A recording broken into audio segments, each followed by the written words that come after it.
로마서 7장 12절, 13절 두 절 말씀을 봉독해 드립니다. 로마서 7장 12절, 13절입니다. 이로보건대 율법도 거룩하며 계명도 거룩하며 의로우며 선하도다. 그런즉 선한 것이 내게 사망이 되었느뇨? 그럴 수 없느니라. 오직 죄가 죄로 드러나기 위하여 선한 그것으로 말미암아 나를 죽게 만들었으니 이는 계명으로 말미암아 죄로 심히 죄되게 하려 함이니라. 생각해볼 본문 말씀을 봅시다.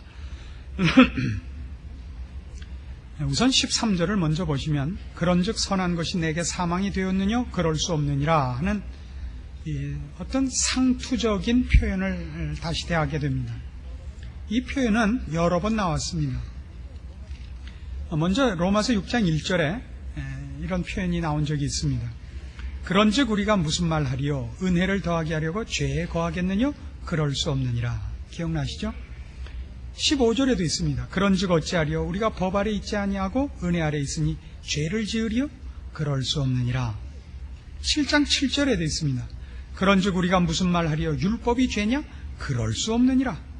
이렇게 오늘 우리가 13절에 보는 것 같이 그런즉 선한 것이 내게 사망이 되었느뇨? 그럴 수 없느니라. 우리가 이 로마서를 해오면서 중심되는 주제가 무엇이었는지 다시 한번 돌이켜볼 필요가 있습니다. 믿음으로만 구원을 얻는다. 예수 그리스도로 말미암아 우리가 선물로 구원을 받았다 하는 것이 핵심이었습니다. 그것은 우리의 노력과 선택과 의지의 산물이 아니라 하나님께서 허락하신 은혜와 긍휼과 자비의 선물이라 하는 것을 확인했습니다. 그렇게 로마서 3장, 4장, 5장을 오고 나면 결국 이런 중요한 오해들이 생길 수 있습니다. 그 오해 중에 가장 중요한 것 두 개는 은혜에 관한 것과 율법에 관한 것입니다. 그래서 6장 1절에는 조금 전에 본 바와 같이 은혜를 더하게 하려고 죄에 거하겠느뇨? 라는 질문이 나옵니다. 우리가 거저 구원을 얻었고 아무것도 안 하고 선물을 받았으니 우리가 무엇 때문에 이 믿음과 신앙에 대하여 열심을 내겠는가 하는 그 은혜 지상주의적 발상에 의한 이런 나태와 말이 안 맞는 질문을 할 수도 있습니다. 그래서 6장에서는 온통 은혜가 우리를 의와 거룩으로 인도하기 위하여 주어진 것인데 어떻게 다시 죄로 돌아간단 말이냐. 그래서 15절 그런즉 어찌하리요? 우리가 법 아래 있지 아니하고 은혜 아래 있으니 죄를 지으리요? 그럴 수 없느니라. 그 다음에 7장에 이르러서는 그렇다면 율법은 왜 준 것인가 하는 거죠. 율법은 왜 준 것이냐?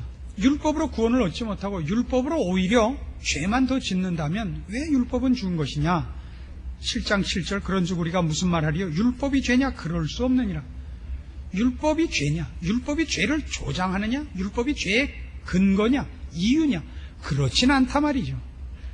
그럼 뭐냐? 12절 이로보건대 율법도 거룩하며 계명도 거룩하며 의로우며 선하도다. 율법 자체는 의롭고 거룩하고 선한 것입니다. 그렇다면 이제 13절 마지막 이런 질문이 나오는 겁니다. 그럼 선한 것이 내게 왜 사망을 결과시키느냐 하는 것입니다. 이게 오늘 우리가 살펴봐야 할 중요한 질문인 것입니다.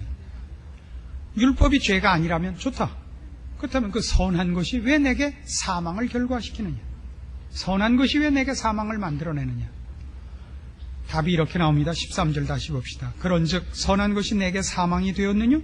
그럴 수 없느니라. 오직 죄가 죄로 드러나기 위하여 선한 그것으로 말미암아 나를 죽게 만들었으니 이는 계명으로 말미암아 죄로 심히 죄되게 하려 함이니라. 그래서 우리는 분명하게 이 선을 그어야 됩니다. 율법은 죄가 아닙니다. 율법은 선한 것입니다. 그런데 왜 선한 것으로 나에게 결과되는 것은 사망밖에 없느냐? 왜 사망밖에 없느냐? 그건 율법 때문이 아니라 죄 때문이다 이겁니다. 바로 나에게 사망을 만들어내는 것이 죄 때문이라는 것을 밝히기 위하여 율법은 주어진 것이다 이겁니다. 율법이 주어짐으로 우리는 사망밖에 열매 맺지 못하는 자임이 확인됐습니다. 율법이 아니었더라면 이 확인은 되지 않았을 것입니다. 7절에 이미 이렇게 나와 있었던 말에도 답이 있습니다. 7장 7절, 그런즉 우리가 무슨 말하리요? 율법이 죄냐? 그럴 수 없느니라. 율법으로 말미암지 않고는 내가 죄를 알지 못하였으니 곧 율법이 탐내지 말라 하지 아니하였다면 내가 탐심을 알지 못하였으리라. 그러나 죄가 기회를 타서 계명으로 말미암아 내 속에서 각양 탐심을 이루었나니 이는 법이 없으면 죄가 죽은 것임이니라. 이게 율법의 기능이요, 목적입니다. 그래서 우리는 다시 한번 이렇게 정리를 합시다. 율법 자체는 거룩하고 선하고 의로운 것입니다. 왜냐하면 율법은 하나님의 성품과 하나님의 거룩한 속성을 나타내는 것이기 때문에 거룩하고 의롭고 선합니다. 구약에서 이미 이스라엘 백성을 부르신 후에 하나님께서 그들을 자기 백성 삼기 위하여 이렇게 요구한 것을 기억하셔야 할 겁니다. 내가 거룩하니 너희도 거룩할지니라. 하나님이 거룩하기 때문에 그에 속한 백성도 거룩해야만 합니다. 이것은 하나님의 하나님 되심의 당연한 표현이요, 그와 교제를 하며 그의 안에 안주할 모든 자들이 마땅히 가져야 할 최소한의 수준입니다. 그러나 이 율법이 그 거룩하고 선한 대로 우리에게 작용하지 못합니다. 율법은 우리 안에 들어와서 우리가 죄인인 것을 드러내는 역할을 할 수밖에 없게 됐습니다. 왜요? 우리가 죄인이기 때문입니다. 우리가 죄인이기 때문입니다. 그런데 만일 이 율법이 없다면, 즉 율법의 참다운 기능은 바로 여기 있는 것입니다. 율법이 우리에게 오지 않았다면 우리는 죄를 몰랐을 것이고, 죄를 몰랐다는 것은 하나님의 거룩하심을 몰랐을 것이 되고, 그렇다면 복음은 죽는 것이 됩니다. 이 문제 때문에 로마서 7장은 이렇게 긴 설명을 율법의 기능과 목적에 할애해야만 합니다. 그래서 13절 다시 보시면, 그런즉 선한 것이 내게 사망이 되었느냐? 그럴 수 없느니라. 오직 죄가 죄로 드러나기 위하여 선한 그것으로 말미암아라고 되죠. 선한 것. 율법은 선한 것이에요. 선한 그것으로 말미암아 나를 죽게 만들었다.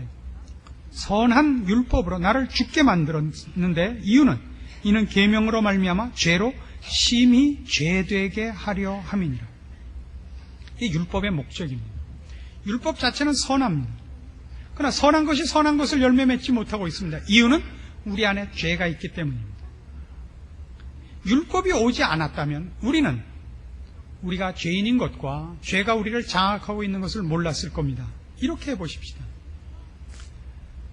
우리가 예수를 믿는 사람으로서 세상 사람들에게 우리가 믿는 바 복음과 구원의 도리를 가르칠 때, 그리고 그것을 전파할 때 가장 크게 부닥치는 벽이 뭐냐 하면 이 죄에 대한 개념입니다.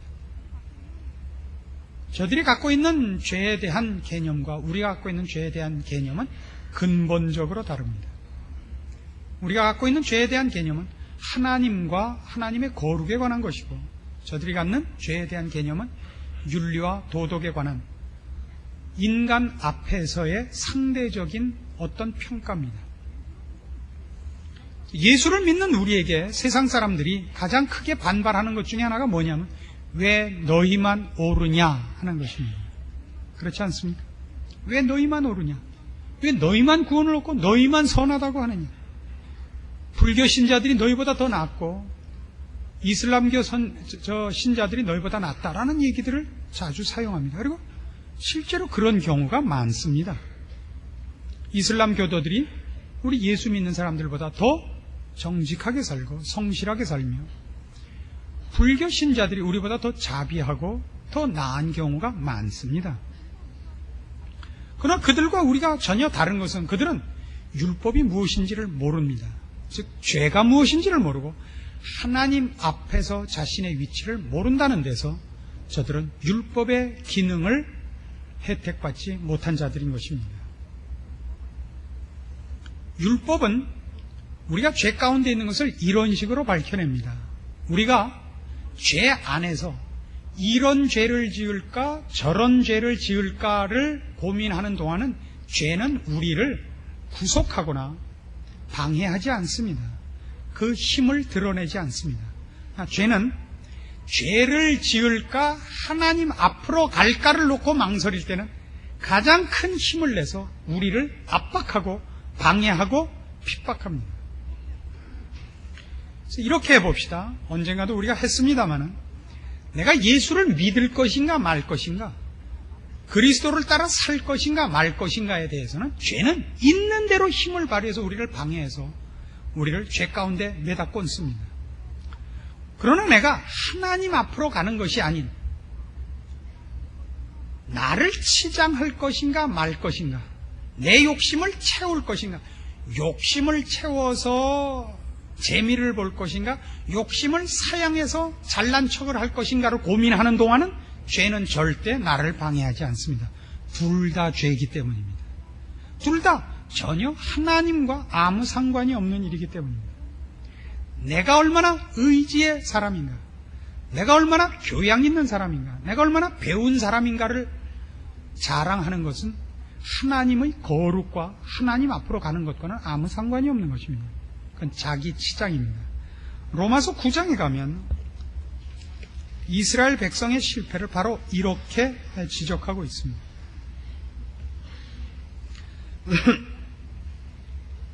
9장 30절입니다. 그런즉 우리가 무슨 말하리요? 의를 쫓지 아니한 이방인들이 의를 얻었으니 곧 믿음에서 난 의요. 의의 법을 쫓아간 이스라엘은 법에 이르지 못하였으니 어찌 그러하뇨? 이는 저희가 믿음에 의지하지 않고 행위에 의지함이라 부딪힐 돌에 부딪혔느니라. 이스라엘 백성이 왜 의에 이르지 못했다고요? 믿음에 하지 않고 율법에 의지했는데 그 율법이 내가 누구냐를 밝혀주는 작용으로는 사용되지 않고 그걸 지키려고 애를 썼다고요. 그걸 10장 1절 이렇게 연결합니다. 형제들아, 내 마음에 원하는 바와 하나님께 구하는 바는 이스라엘을 위함이니 곧 저희로 구원을 얻게 함이라. 내가 증거하노니 저희가 하나님께 열심히 있으나 지식을 쫓은 것이 아니라 하나님의 의를 모르고 자기 의를 세우려고 힘써 하나님의 의를 복종치 아니하였느니라. 이겁니다. 자기가 잘났다는 것을 증명하는데 율법을 썼죠. 율법의 진정한 기능이 저들에게 작용하지 않았습니다. 그들이 어떻게 죄인인가가 드러나지 않았습니다. 우리는 주님께서 비유하신 그 바리새인과 세리의 기도하는 모습을 상기할 필요가 있습니다. 두 사람이 성전에 올라가서 기도합니다. 바리새인이 기도하기를 하나님이여 감사합니다. 내가 저 세리와 같지 않은 것을 감사합니다. 나는 노략질하지 않고 나는 남의 재산을 빼앗지도 않고 거짓말하지 않고 토색하지 않았습니다. 나는 일에 2번 금식하고 온전한 11절을 바쳤습니다. 그들이 율법의 진정한 기능, 우리가 어떻게 하나님 앞으로 갈 수 없는가를 깨닫지 못하고 자기가 괜찮은 사람인 줄 알고 윤리적, 도덕적, 종교적 교양과 지식과 여러 차원에서 자기가 남다른 온전한 사람인 줄로 알고 까불고 있는 이상 죄는 그를 결코 건드리지 않습니다. 그렇게 살다 죽게 내버려두죠. 그래서 로마서 7장은 바로 이 율법의 기능을 이렇게 뒤로 연결해 가고 있는 것입니다. 우리가 죄로부터 빠져나오려고 하자. 즉 율법이 이르러 하나님이 무엇을 요구하시고 하나님이 어떤 분인가를 우리에게 밝히셔서 우리로 하여금 죄로부터, 나와 흑암의 권세로부터, 죄와 사망으로부터 의와 거룩으로 생명으로 하나님 존전으로 나가려고 하자. 죄가 어떻게 우리를 붙잡든가 하는 것을 이렇게 보여줍니다. 7장 15절입니다. 나의 행하는 것을 내가 알지 못하노니 곧 원하는 이것은 행하지 아니하고 도리어 미워하는 그것을 함이라. 만일 내가 원치 아니하는 그것을 하면 내가 이로 율법의 선한 것을 시인하노니 이제는 이것을 행하는 자가 내가 아니요 내 속에 거하는 죄니라. 내 속 곧 내 육신에 선한 것이 거하지 아니하는 줄을 아노니 원함은 내게 있으나 선을 행하는 것은 없노라. 내가 원하는 바 선은 하지 아니하고 도리어 원치 아니하는 바 악은 행하는도다. 만일 내가 원치 아니하는 그것을 하면 이를 행하는 자가 내가 아니요 내 속에 거하는 죄니라. 잘 보십시오. 율법이 등장함으로써 율법의 거룩과 율법이 요구하는 선과 의를 추적하려고 하자 결국 나는 뭘 발견하느냐 하면 이 옳고 이 생명이고 진리인 것을 선택하려고 하자 내 속에 더 거대한 어떤 세력이 나를 붙잡아서 그리 가지 못하게 하는 것을 비로소 보게 되는 겁니다. 내가 죄 속에 있을 때는 이런 죄를 선택할 것인가 저 죄를 선택할 것인가, 죄 안에서 놀고 있는 동안은 내 속에 어떤 세력이 있고 내가 어떤 큰 권세 아래 붙잡혀 있는 줄을 몰랐습니다. 나는 자유자라고 생각했었습니다. 그러니까 진정한 진리와 생명을 보게 되고 그것을 선택하려고 하자 내가 나의 주인이 아니고 거대한 어떤 세력 하에 있는 종에 불과하다는 것을 발견하는 것입니다. 그리고 그리 나갈 수 없는 위치에 있는 내 처지를 보는 것입니다. 그러니까 만일 이 율법이 내가 지금 어떤 처지에 있는가, 하나님께서 요구하시는 의와 거룩으로 내가 어떻게 갈 수 없는 참담한 처지에 있는가를 밝히지 않으면 우리는 십자가의 필요성을 모르는 것입니다. 십자가의 필요성을 모르면 우리가 갖고 있는 구원에 대한 이해들은 성경과 다른 것이 됩니다. 갈라디아서 3장으로 가보십시오. 10절입니다. 성경이 율법에 관하여 얘기하는 것을 성경이 얼마나 자주 논의하는가를 보셔야 되고 그 오해에 여러분이 빠지지 않아야 됩니다. 율법은 구원의 방도가 아닙니다. 율법은 죄를 지적하러 온 것입니다. 다시 봅시다. 갈라디아서 3장 10절. 무릇 율법 행위에 속한 자들은 저주 아래 있나니 기록된 바 누구든지 율법 책에 기록된 대로 온갖 일을 항상 행하지 아니하는 자는 저주 아래 있는 자라 하였습니다. 또 하나님 앞에서 아무나 율법으로 말미암아 의롭게 되지 못할 것이 분명하니 이는 의인이 믿음으로 살리라 하였음이니라. 율법은 믿음에서 난 것이 아니라 이를 행하는 자는 그 가운데서 살리라 하였느니라. 율법에 관하여 뭐라고 얘기를 합니까? 율법 아래에 있는 자들은 다 저주 아래에 있는 자라 그럽니다. 왜요? 율법은 한 번만 틀려도 실패하는 것이고 율법 중에 한 가지만 저촉이 돼도 범법자가 되는 겁니다. 항상 지켜야 되는 거예요. 항상 언제나 모두를. 그렇게 할 수 있는 사람이 아무도 없습니다. 그걸 항상 모두를 지킬 수 없을 뿐만 아니라 한순간도 그 중에 한 가지도 지키질 못합니다. 그래서 율법 아래에 있는 자는 저주 아래에 있는 자입니다. 왜요? 율법이 우리를 저주하기 때문이 아니라 율법의 요구를 이룰 능력이 없기 때문입니다. 그것이 로마서 7장에서 확인하는 것입니다. 율법을 깨닫지 못할 때는 내가 살았더니 계명이 이름에 죄는 살아나고 나는 죽었도다. 실제적으로 우리가 겪는 일상생활 속에서의 신자들의 실패도 동일한 것 아닙니까? 그래서 그리스도께서 등장을 하시죠. 13절. 그리스도께서 우리를 위하여 저주를 받은 바 되사 율법의 저주에서 우리를 속량하셨으니 기록된 바 나무에 달린 자마다 저주 아래 있는 자라 하였습니다. 이는 그리스도 예수 안에서 아브라함의 복이 이방인에게 미치게 하고 또 우리로 하여금 믿음으로 말미암아 성령의 약속을 받게 하려 함이니라. 그래서 율법으로 말미암지 않고 예수 그리스도를 믿는 것으로 말미암는 믿음으로 의롭다함을 얻는 구원이 우리에게 허락이 됩니다. 율법은 처음부터 그 의도가 아닙니다. 그러나 이런 식으로 따지다 보면 율법을 먼저 줬는데 율법으로 구원 얻을 자가 없어서 예수님께서 오신 것 같은 또 오해를 할 가능성이 있습니다. 그렇지 않습니다. 15절. 형제들아, 사람의 예대로 말하노니 사람의 언약이라도 정한 후에는 아무나 폐하거나 더하거나 하지 못하느니라. 이 약속들은 아브라함과 그 자손에게 말씀하신 것인데 여럿을 가리켜 그 자손들이라 하지 아니하시고 오직 하나를 가리켜 네 자손이라 하셨으니 곧 그리스도라. 내가 이것을 말하노니 하나님의 미리 정하신 언약을 430년 후에 생긴 율법이 없이 하지 못하여 그 약속을 헛되게 하지 못하리라. 만일 그 유업이 율법에서 난 것이면 약속에서 난 것이 아니리라. 그러나 하나님이 약속으로 말미암아 아브라함에게 은혜로 주신 것이라. 구원에 관한 약속, 즉 믿음으로 의롭다함을 얻는 건 언제 약속이 됐냐면 아브라함에게 약속이 됐습니다. 창세기 15장에서 약속이 됐습니다. 아브라함이 하나님을 믿음에 이를 그의 의로 여기셨답니다.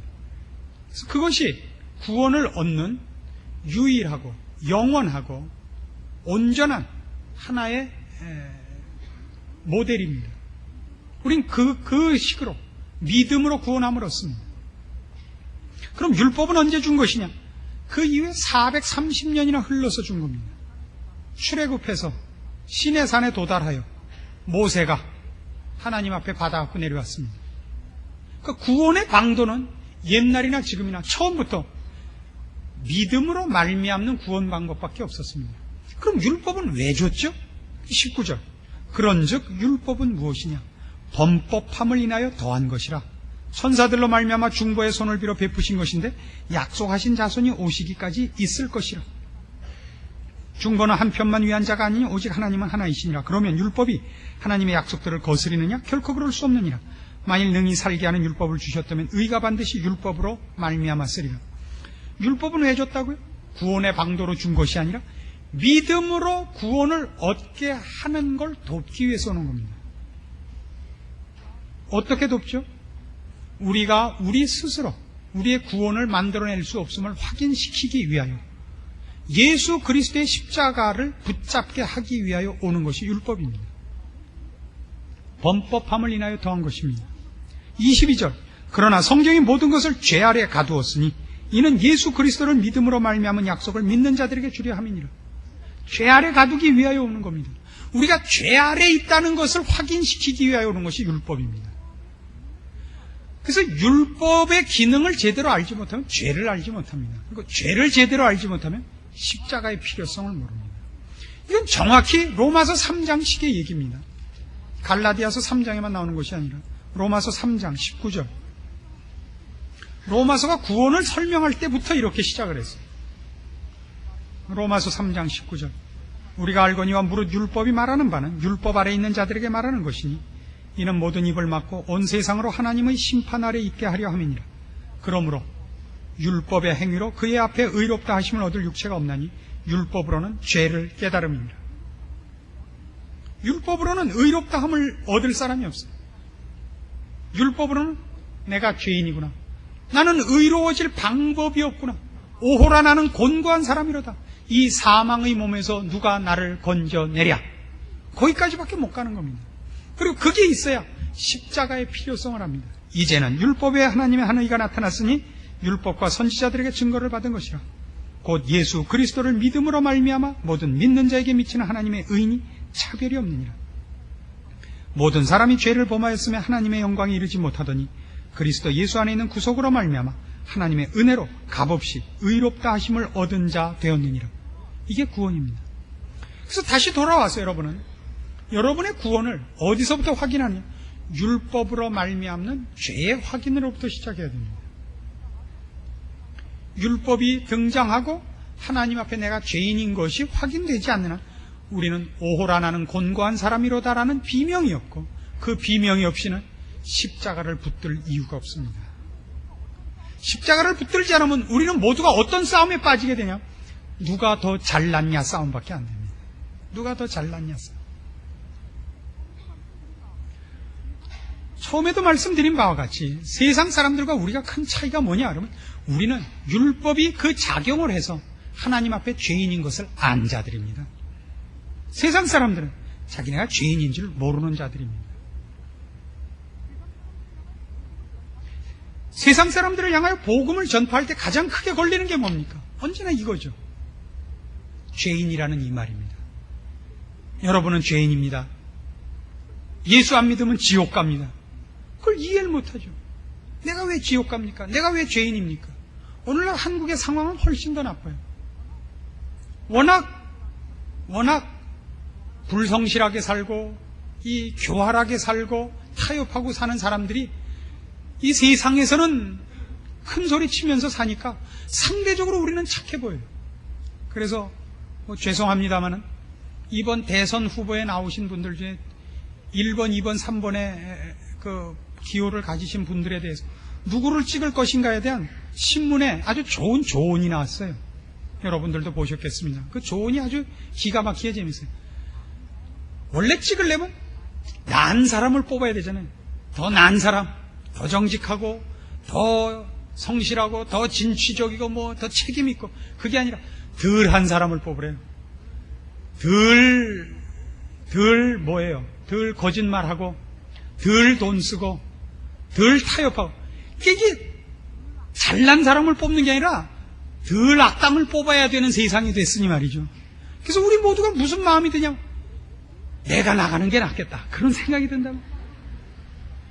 사람들이 몰라서 그렇지 내가 나가면 최소한 이 세 사람보다 낫잖아요. 여러분 그런 생각이 안 드세요? 안 드세요? 저는 들던데요. 제가 분명히 나요. 눈이 조금 작은 거 빼놓고는 질 게 하나도 없다. 그런 생각이 드는 거예요. 그런 세상 속에서는 우린 모두가 죄인이라는 것을 납득할 수 없습니다. 하나님의 의로우심과 선하심 앞에서 자기를 비춰보지 않는 한 사람끼리 비춰보면 도토리 키대기죠. 왜 내가 죄인이라는 말이 나옵니까? 그래서 우리가 믿는 이 복음과 우리가 소유하고 있는 구원에 대하여 철저하게 자기가 죄인이라는 것을 인식하지 않는 한 그는 십자가를 자랑할 수가 없게 됩니다. 십자가를 자랑할 수 없게 되면 여러분은 이 세상에서 신자로 사는 게 억울하십니다. 그래서 이런 불평이 나올 수 있습니다. 하나님은 왜 선악과를 만드셨지? 첫 번째 불평이에요. 한 걸음 더 나가서 예수님은 왜 십자가에서 돌아가셨지? 네가 만일 하나님의 아들이어든 내려와 보라 할 때 짠! 하고 내려왔다. 어떡할래? 그냥 귀싸대기 한 대 치고 그리고 그냥 12제자 데리고 스파르타쿠스 같이 로마로 진격해서 시저를 단칼에 죽이고 온 세상을 평정하고 지금까지 백마 타고 흰 옷 입고 면류관 쓰고 다니시면 얼마나 좋을까? 이렇게 생각하면 여러분은 꽝인 거예요. 성경이 얘기하는 구원이 아니며 성경에서 가르치는 우리의 본 모습이 아닙니다. 우린 우리 힘으로 어떻게 할 수 없는 처지에 있고 하나님의 영원한 징벌을 받기는 기다릴 것이 없는 처지에 있었습니다. 우리를 사랑하신 하나님이 우리를 구원하기 위하여 그의 아들 예수 그리스도를 보내서 내 대신 그를 죽이시고 나를 구원하시고 하나님의 자녀 삼으신 겁니다. 그래서 신자는 구원 얻은 것과 비교할 다른 아무 것이 없습니다.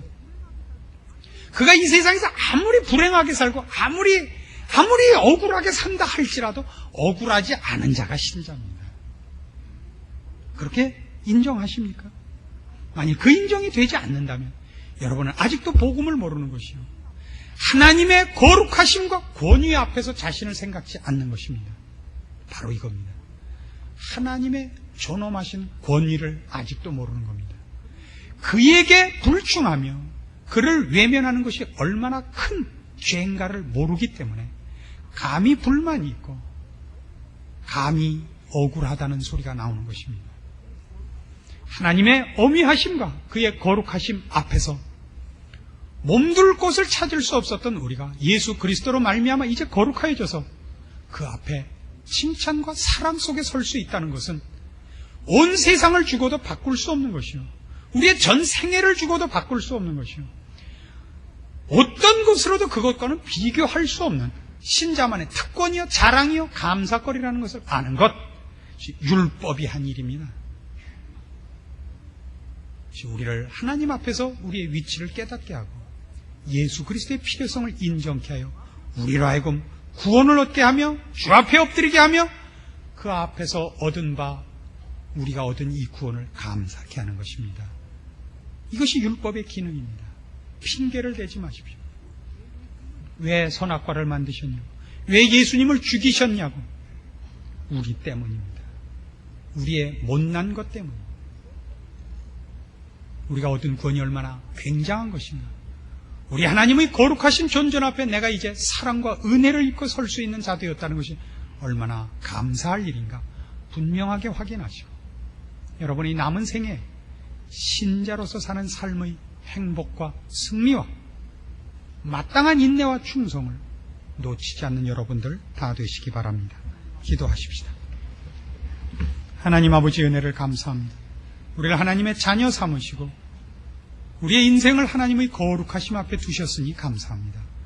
우리로 자랑하는 자, 교만한 자, 헛된 일에 정신을 파는 자 되게 마옵시고 이제 하나님의 거룩하신 부름을 입은 자처럼 절제하며 경건을 연습하며 인내하며 충성하며 사랑과 자비와 온유와 겸손으로 옷 입고 우리 하나님의 새롭게 만들어내신 자처럼 그리스도를 본받아 우리의 생애를 충성되이 신앙으로 살게 하사 거룩한 열매를 맺게 하시고 생명과 영원에 이르는 향기를 바라며 그 열매를 맺고 주 앞에 나아설 수 있는 복된 신자의 삶을 마칠 수 있게 하여 주시옵소서.